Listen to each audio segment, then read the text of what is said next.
Welcome to Stuff You Missed in History Class, a production of iHeartRadio.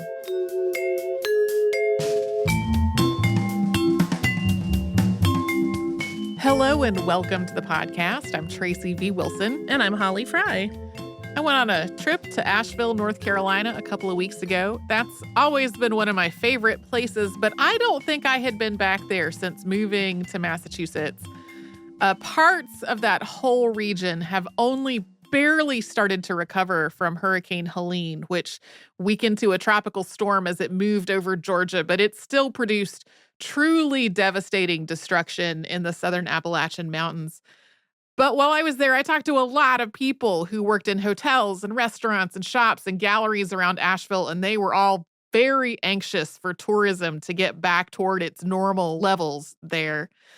One of the things that I did on this trip was I drove the small stretch of the Blue Ridge Parkway that is open near Asheville at this point. I stopped at the Folk Arts Center, which is at one end of that open section. And there was a historical display outside about construction of the Blue Ridge Parkway that made me think, that might be a really good episode. The Blue Ridge Parkway was inspired by another kind of similar scenic drive, which is Skyline Drive in Shenandoah National Park, which the Blue Ridge Parkway also connects to. So my plan was to have an episode where we talked a little bit about Skyline Drive and then focused the rest of the time on the Blue Ridge Parkway. But during my whole note-taking process, Skyline Drive and Shenandoah National Park evolved into their own entire episode. So that's today's episode. If you've been like, Tracy, why are you talking about the Blue Ridge Parkway? That one's actually going to be on Wednesday. This isn't really a two-parter. It's more like two episodes that have some interconnectedness. So if you're one of the folks who likes to listen to the two-parters together, I think in this case, you don't really need to wait. Like there are some points where these two stories touch each other, but this isn't exactly a two-part episode. So we'll start with a little background on the national parks. The first national park in the United States was created under the Yellowstone National Park Protection Act, which President Ulysses S. Grant signed into law in 1872. This act, quote, set apart a certain tract of land lying near the headwaters of the Yellowstone River as a public park. Under this law, this tract of land was, quote, hereby reserved and withdrawn from settlement, occupancy, or sale under the laws of the United States, and dedicated and set apart as a public park or pleasuring ground for the benefit and enjoyment of the people, and all persons who shall locate or settle upon or occupy the same or any part thereof, except as hereinafter provided, shall be considered trespassers and removed therefrom. This law placed Yellowstone under the control of the Secretary of the Interior, who was directed to create rules and regulations to, quote, provide for the preservation from injury or spoliation of all timber, mineral deposits, natural curiosities, or wonders within said park, and their retention in their natural condition.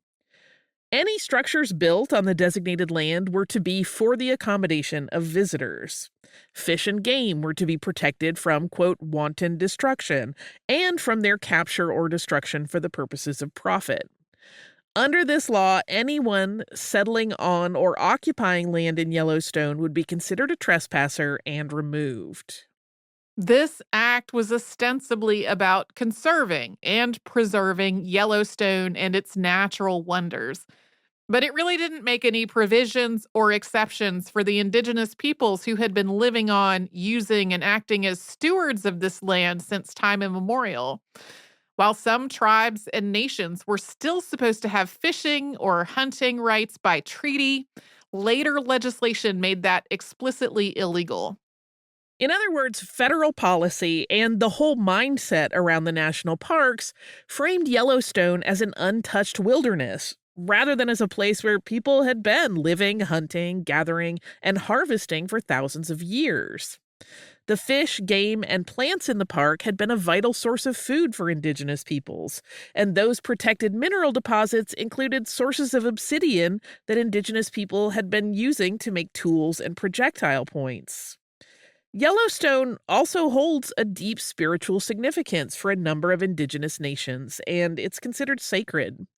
The federal government forcibly removed indigenous peoples who had been living on or using the land in Yellowstone, including the Tukadika, to reservations outside the bounds of the park, and publicly presented a fiction that Yellowstone had always been uninhabited and unused. This included a pretty insulting made-up story about how indigenous people didn't come to Yellowstone because they were afraid of the geysers. I do want to say I love the national parks. I'm glad that we have them. There are complicated things that I do not like about their history. We'll talk about that a bit more in a second. After the creation of Yellowstone, other national parks followed. That included Yosemite National Park in 1890. We talked about Yosemite in a two-parter that ran on August 8th and 10th of 2016. And through the 19th and early 20th centuries, the creation of these parks generally followed a really similar pattern. They were formed from federal land under legislation that framed it as being conserved and protected for the people.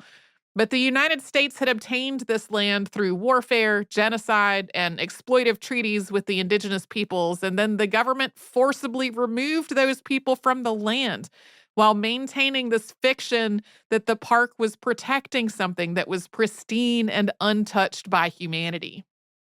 So we can't really cover the entire history of indigenous peoples' relationships to these parks in one episode, but more than a century would pass before the federal government started to take an approach that was more cooperative and collaborative than when these parks were established. It's also not really clear at this point how the Trump administration will be approaching co-stewardship agreements that were signed under the Biden administration. Yeah, I think a lot of those agreements were a step in addressing some of the historical wrongs of these parks. In 1916, the National Park Service Act, also known as the Organic Act, created the National Park Service. Like the first national parks, the National Park Service was established under the Department of the Interior. In the words of this act, quote, "The service thus established shall promote and regulate the use of the federal areas known as national parks, monuments, and reservations, hereinafter specified by such means and measures as conform to the fundamental purposes of the said parks, monuments, and reservations, which purpose is to conserve the scenery and the natural and historic objects and the wildlife therein, and to provide for the enjoyment of the same in such manner and by such means as will leave them unimpaired for the enjoyment of future generations." Most of the U.S. population lived in the eastern half of the country, but with the exception of Mackinac National Park, which had been on Mackinac Island in Lake Huron from 1875 to 1895, there were no national parks east of the Mississippi River when the National Park Service was founded. That changed with the creation of Acadia National Park, originally known as Lafayette National Park, in 1919. Acadia is in Maine, so it was closer to people in the eastern U.S. than the parks in the West were, but it still really wasn't convenient to major cities in the East. So Stephen T. Mather, first director of the National Park Service, advocated for the creation of a park that was closer to some of the major eastern cities. He convinced Secretary of the Interior Hubert Work to appoint a committee to find a place for a park, specifically in the southern Appalachian Mountains, ideally within an easy drive of Washington, D.C. To that end, the Southern Appalachian National Park Committee was established in 1924. Please don't come at me for how I said Appalachian. That same year, Congress passed legislation to authorize and fund the construction and reconstruction of roads, trails, and bridges in the national parks, which was becoming more of a necessity as more people had access to cars. At this point, the Good Roads movement was well underway, having started in the late 19th century after the development of practical and affordable bicycles. We talked about this more in our episode on Kitty Knox and the bike boom that came out on January 9th, 2023. By the 1920s, the Good Roads movement's focus had shifted more to the needs of cars and motorists rather than bicycles and cyclists. In 1924, when this law was passed, the U.S. had a population of about 114 million people, and there were about 16 million cars on the road. This was also tied to the See America First movement. That slogan was coined in the early 20th century, encouraging people to travel along these newly established roads and the railroads, including going to the national parks, to travel and vacation in the United States rather than going to Europe. After the passage of this 1924 legislation, the National Park Service worked out a memorandum of agreement with the Bureau of Public Roads, which would later be known as the Federal Highway Administration. This agreement laid out standards for the survey, construction, and improvement of roads and trails in the national parks and national monuments. The Bureau of Public Roads provided engineers and technical expertise, while the National Park Service provided landscape architects who focused on designing roadways that had a naturalistic design. The actual road construction was typically done by private firms under contract to the BPR.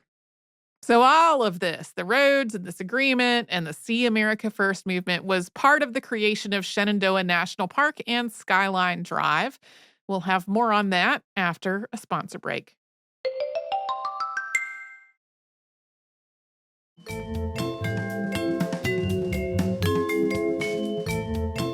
In 1924, the Southern Appalachian National Park Committee developed a questionnaire to solicit public feedback about possible locations for a national park.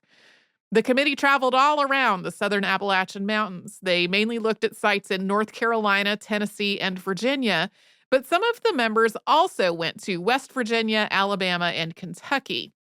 Every state that was under consideration was interested in this project due to the potential to bring in tourism dollars and to have federal investments into the roads and other infrastructure that would be needed to support the park.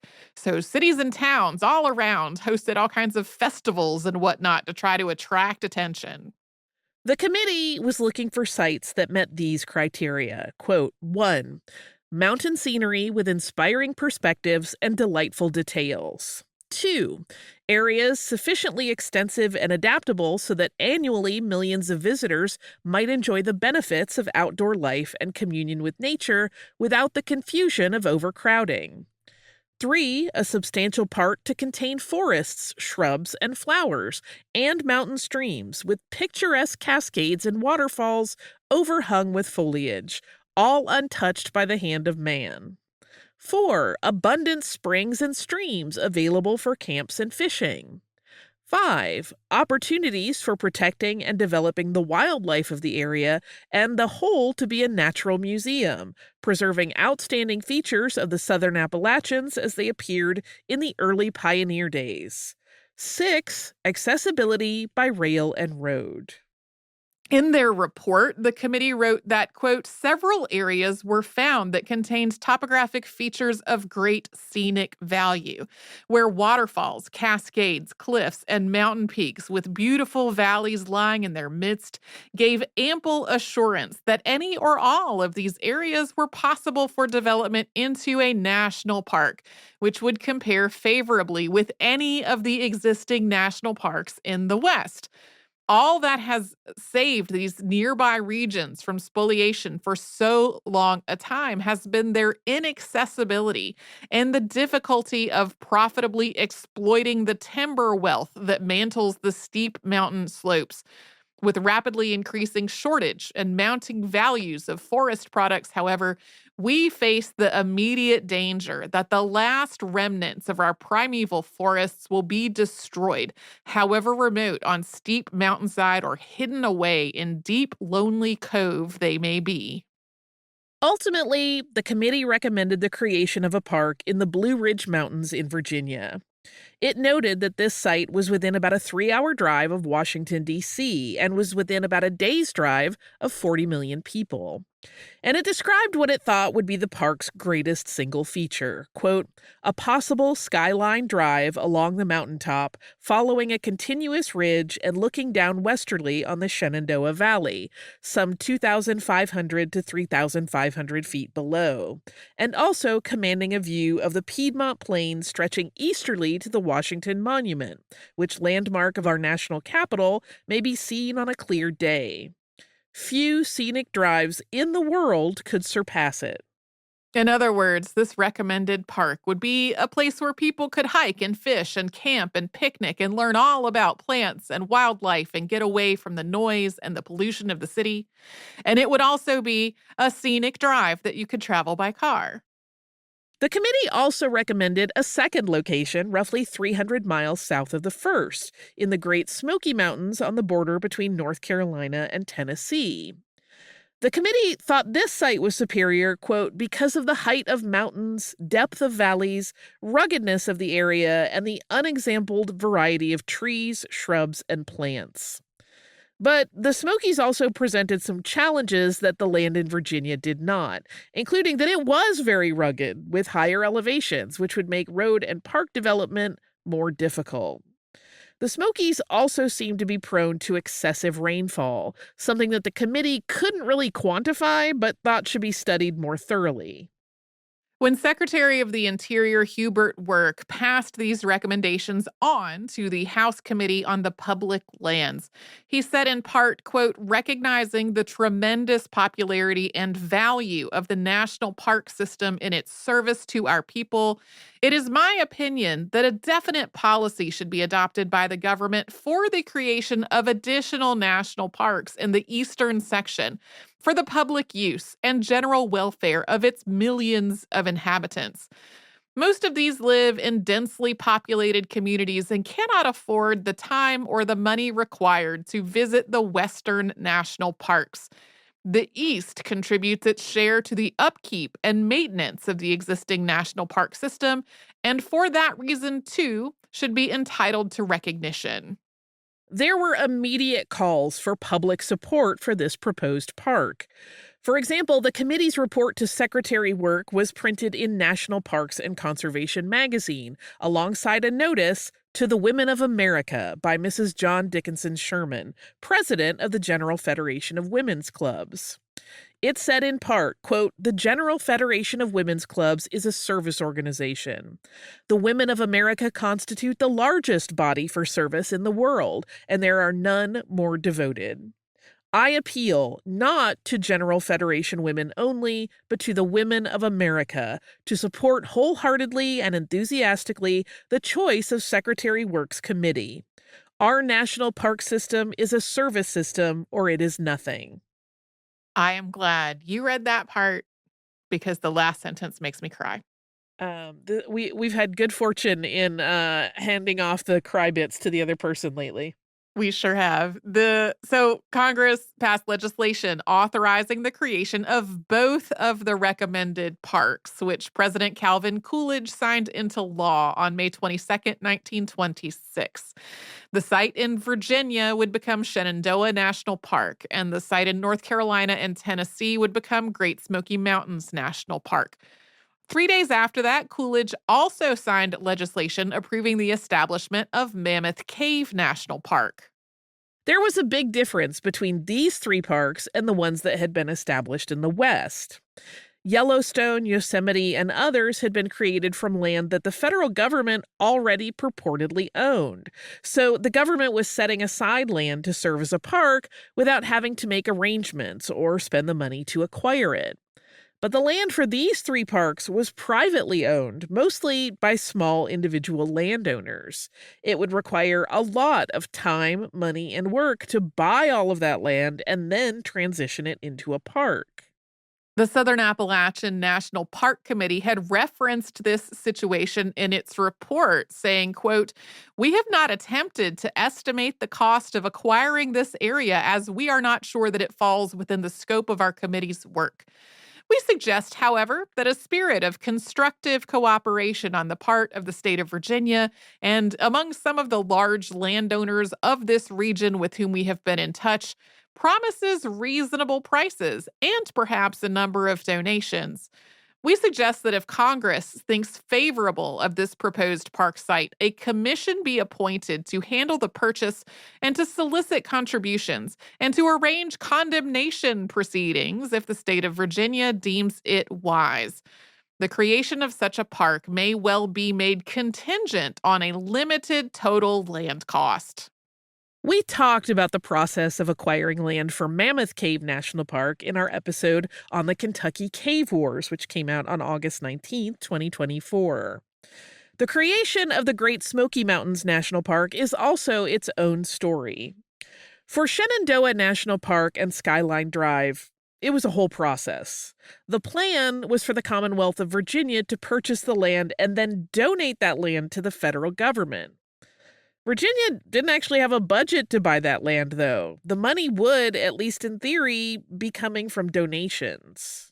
So the land that would become Shenandoah National Park is the ancestral and traditional homeland of multiple indigenous nations and peoples. This includes speakers of at least 3 different language groups: Siouan, Iroquoian, and Algonquian. It's an incredibly diverse area. But by the time the park was being proposed, most of the region's indigenous peoples had been forced out through colonization, warfare, and removals. This process of displacement and erasure was still going on into the 20th century, including through the passage of a Racial Purity Act in Virginia in 1924 that defined indigenous people with any amount of African ancestry as, quote, colored. We talk about this more in our 2-part episode on Loving versus Virginia, which was the 1967 Supreme Court decision that found laws banning interracial marriage to be unconstitutional. That 2-parter came out on April 15th and 17th, 2013. So by the time Congress authorized the creation of Shenandoah National Park, most of the people living in these mountains and valleys were white.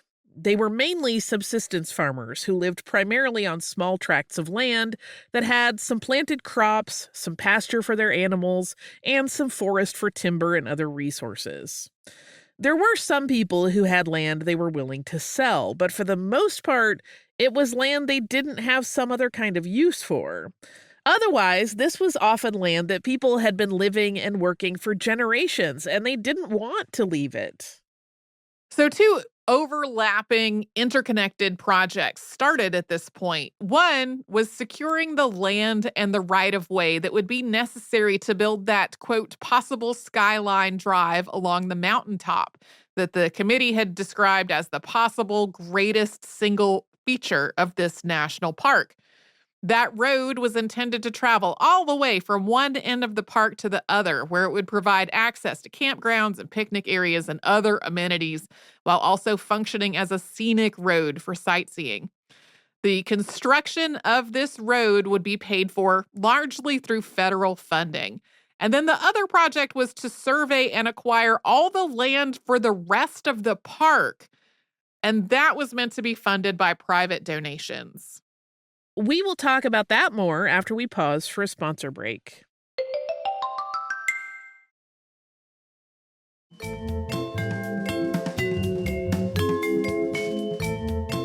When Congress passed legislation authorizing the establishment of Shenandoah National Park, it described a 521,000-acre park, with that land purchased through donations and private funds, not from the federal budget. An organization called the Shenandoah Valley National Park Association had already been established before this to try to raise funds, and it had set an initial goal of $2.5 million. By April of 1926, it had raised more than $1.2 million in pledges, and that had been enough to be able to get that congressional authorization for the park. Once Congress had passed the legislation, Virginia Governor Harry F. Byrd established the Conservation and Development Commission to survey, appraise, and actually purchase the necessary land.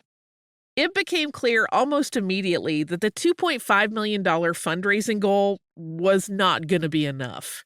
As we said earlier, a lot of people didn't want to sell their land, or they didn't want to sell it as cheaply as those initial estimates had assumed. Property values also started to increase because of the proposed park. As 521,000 acres started to seem impossible, William E. Carson, chair of the Conservation and Development Commission, advocated for the size of the park to be reduced.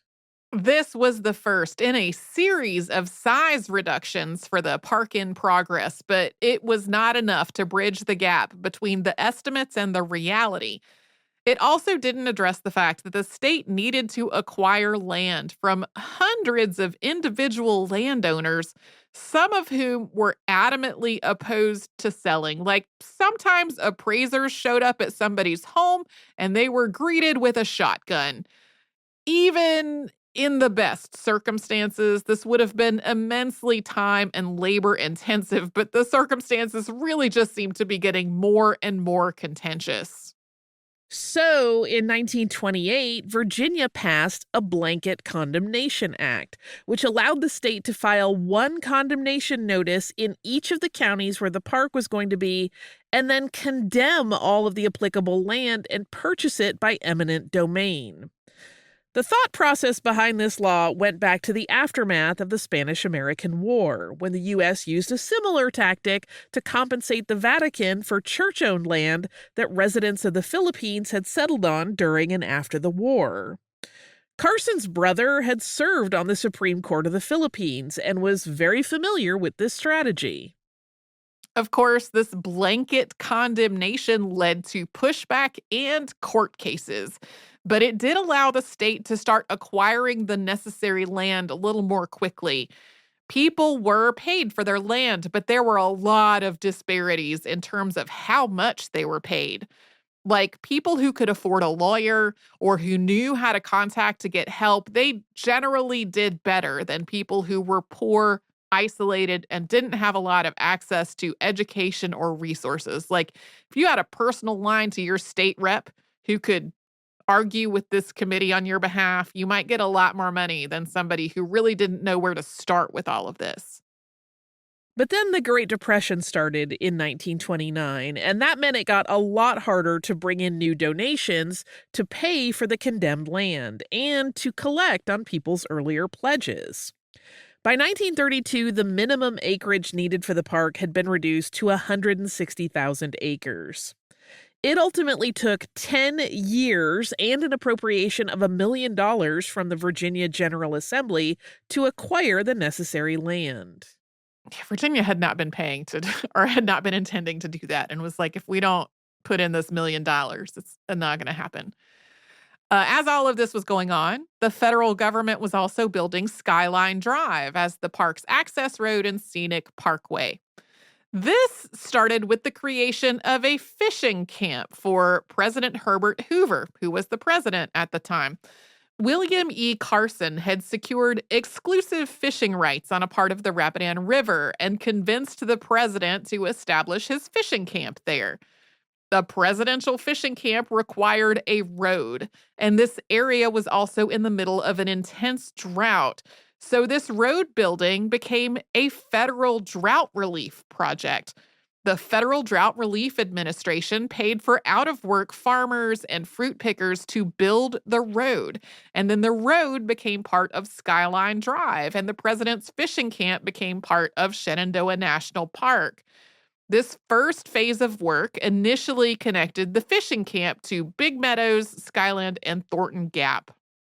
The idea behind Skyline Drive was that the road would be easy to drive on with gentle spiral curves and a speed limit of 35 miles an hour in most places.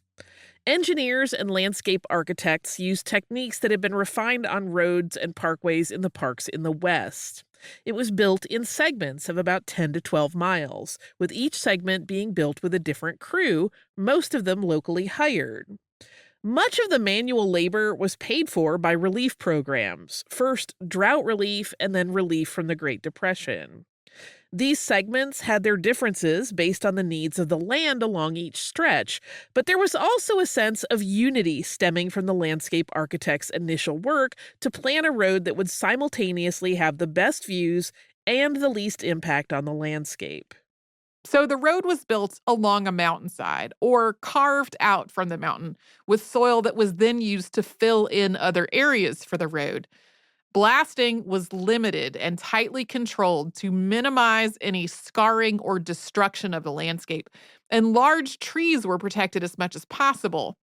Retaining walls, tunnels, and bridges were built from local stone, and originally there were also guardrails made from local chestnut logs. By the time this road building got underway, it had been 7 years since the Southern Appalachian National Park Committee had made its recommendation for the establishment of Shenandoah National Park.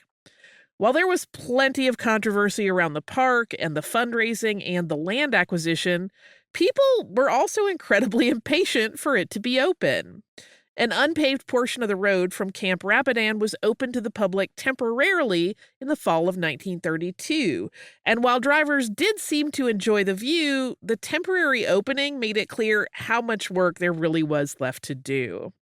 Not only did the road need to be paved, but there needed to be overlooks, guardrails, and other features and amenities added before it could be really suitable as the scenic drive that it was intended to be. Herbert Hoover lost the 1932 presidential election, and his successor, Franklin D. Roosevelt, established the Civilian Conservation Corps not long after taking office in 1933.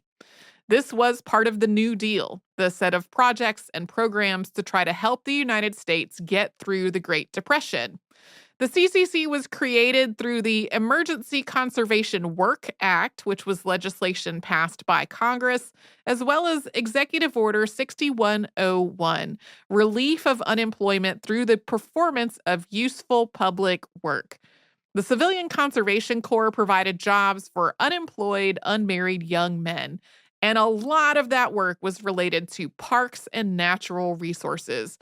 The CCC was racially segregated, and while there were CCC camps for Black workers elsewhere in Virginia, the ones at Shenandoah were all white, and most of the people working in them were from small towns in Virginia. Ultimately, there were 12 CCC camps connected to Shenandoah National Park and Skyline Drive. CCC workers built hiking trails and fire trails, picnic areas, campgrounds, and other amenities in the park. They also planted native trees and shrubs and built overlooks and guardrails along Skyline Drive. They graded the land around the road, helping it to blend in naturally with the landscape, and they helped restore land that had been over-farmed, again, focusing on native plants and trees. In some areas, they cut down trees and other vegetation to improve the view from the road and from overlooks, but in others, they replanted areas that had been clear-cut or otherwise depleted. There was a focus on restoration of the native ecosystem, but also about creating and maintaining a view that looked natural. Maybe not wild and untouched in the way the national parks in the West had been constructed, but scenic and rustic. Over the course of the Great Depression, about 4,000 people found work in Shenandoah National Park and on Skyline Drive. The first finished section of Skyline Drive opened to the public in 1934. This was the central part of the parkway. The northern section opened in 1936 and the southern part in 1939, which was after the park had opened. President Franklin D. Roosevelt formally dedicated Shenandoah National Park on July 3, 1936, at Big Meadows, which is one of the park's recreation areas. In his address, he said, quote, "The creation of this park is one part of our great program of husbandry, the joint husbandry of our human resources and our natural resources." He spoke about the young men who had found work in building the park and how the park was a work of natural conservation that would give vacationers a respite that was good for their souls. He concluded, quote, "We seek to pass on to our children a richer land, a stronger nation. I, therefore, dedicate Shenandoah National Park to this and succeeding generations of Americans for the recreation and for the recreation which we shall find here." We are batting 1,000 on the opposite person reading the thing that made us cry in research. Hooray! I mean, that was a close call for me, but I made it. Okay. So the park's struggles had not ended with the acquisition of the necessary land. Like, this address made it sound really lovely, but there had still been a lot of strife. In February of 1934, National Park Director Arno B. Kammerer had announced that anybody living in the park would have to leave before the park could open. From the federal government's point of view, this had always been the expectation. Like, that was how it was supposed to work. But that had not always been communicated very clearly, including to people who were tenants on land that was being sold to make the park. They were now being considered squatters. A resettlement project called the Shenandoah Homesteads Project had been established in 1934 and then was taken over by the Resettlement Administration, which was a New Deal anti-poverty program. This program was incredibly controversial, including among some people who had been supporters of the park since the beginning. For example, Harry F. Byrd, who had served as Virginia's governor until 1930 and then had been elected as a U.S. senator, found it paternalistic and wasteful. The goal of this program was to resettle people out of the park and into newly established communities. People who earned a living by farming were to be moved to similar homesteads, and others were expected to find work in other industries. But some of the people who were displaced by the creation of the park had been getting at least part of their income from gathering and selling chestnuts. The chestnut blight that was introduced to the United States from Asia reached this part of Virginia as the park was being built. That dramatically affected the landscape of the park, and it also destroyed chestnuts as a source of income. So that meant that some of the people who were being resettled were not only being displaced, but they also had to figure out an entirely new way of life. Roughly 2,000 people from 465 families were forcibly relocated for the creation of Shenandoah National Park. And most of them did not make it on the homesteads where they had been resettled, and they were ultimately displaced again. There were a lot of reasons for this, including that many of them went from living on land that their family had owned outright for generations to land where they had to pay rent or a mortgage. There were also people who tried to return to their cabins after being forced out of them, and others who tried to take shelter in them due to the financial strains of the Great Depression. The National Park Service eventually destroyed many of these cabins to try to stop people from squatting in them. A very small number of elderly people were allowed to remain in their homes within the park until the end of their lives, or until they needed to move somewhere that they could have more support. None of this was really known to park visitors unless they were maybe locals. And after Shenandoah National Park officially opened in 1936, it quickly became one of the most visited national parks. It was the first national park to get 1 million visitors in a year. Skyline Drive had also been instantly popular after its first section opened in 1934. And of course, there were Black visitors to the park and Black motorists on Skyline Drive right from the beginning. Perhaps surprisingly, considering that this was a southern state in the 1930s, this doesn't seem like something that park planners or the federal government had really thought much about before the park opened. Yeah, if they thought about it, they didn't take action to make any kind of official policy. And by 1938, there were about 10,000 Black visitors to Shenandoah National Park every year. And there were also ongoing issues with Black visitors being given contradictory messages from park staff about where they were allowed to be, what facilities they were allowed to use, as well as being hassled by white staff and visitors. So the National Park Service eventually established segregated accommodations in the park at Lewis Mountain, including a coffee shop, picnic area, campground, and cottages. These accommodations opened in 1939, and soon they became so popular that white visitors were asking to be admitted to them as well. Apparently, this had some of the best food in the park, and there was also a musical performance series that was very popular. The Pinnacles Picnic Ground was also established specifically to be an integrated facility. There was no formal segregation policy for the rest of the park, but it was just broadly treated as whites only until the park started desegregating in the late 1940s. It finished that process in 1950, although, to be clear, there are still criticisms today about park visitors and staff and the National Park Service more broadly being disproportionately white. Today, Skyline Drive runs for 105.5 miles, and it's the only public road in Shenandoah National Park. In 1996, it was listed on the National Register of Historic Places. Shenandoah National Park encompasses nearly 200,000 acres of land today, with nearly 80,000 acres designated as wilderness. There are also more than 500 miles of hiking trails, including 101 miles of the Appalachian Trail, which runs parallel to Skyline Drive. There is an entry fee of $15 per person entering on foot or $30 for private vehicles entering on Skyline Drive. Motorcycles are $25. Shenandoah National Park, which I haven't said this earlier because it's going to be in the behind the scenes, but just in case people are wondering, it is an indigenous word, but we're not actually sure from which language or what specifically it meant. But Shenandoah National Park is also connected to Great Smoky Mountains National Park via the Blue Ridge Parkway. And that's what we're going to talk about next time. Do you have listener mail? I do. I have listener mail. So this listener mail is from Kieran. They titled this email, Roman Baths and Butts. The email says, "Hello, Tracy and Holly. I hope this email finds you as well as can possibly be. I just wanted to write a quick note that I hope might bring you a little bit of a laugh. Like most people, I've been having a chaotic year and fell behind on my listening, but just caught up and had to laugh at the timing of the Roman bathing traditions mentioned in the Unearthed episodes. Tasting History with Max Miller also just did a recent episode on Roman banquets.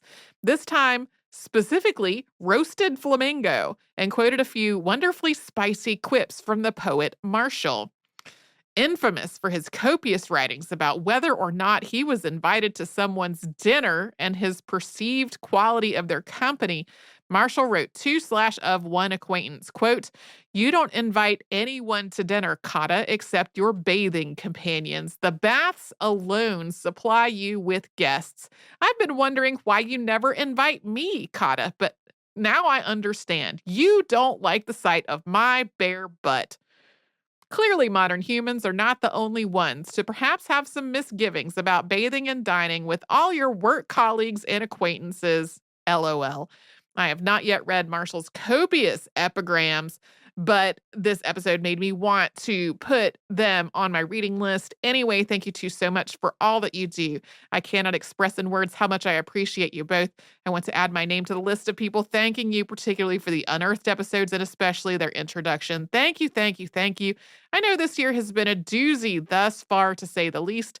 So I hope that people in your life bake you cupcakes or something else nice soon as a treat for all of your hard work. You deserve all the special treats. Thanks again, and all the best, Kieran. Thank you so much for this email. Kieran, this was a delight. But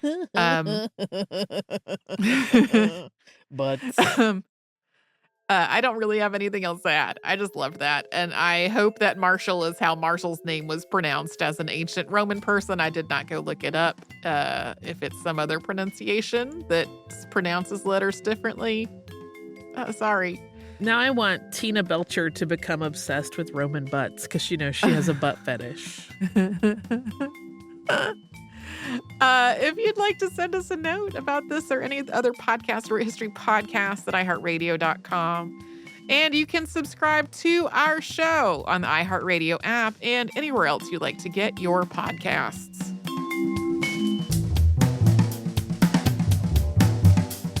Stuff You Missed in History Class is a production of iHeartRadio. For more podcasts from iHeartRadio, visit the iHeartRadio app, Apple Podcasts, or wherever you listen to your favorite shows.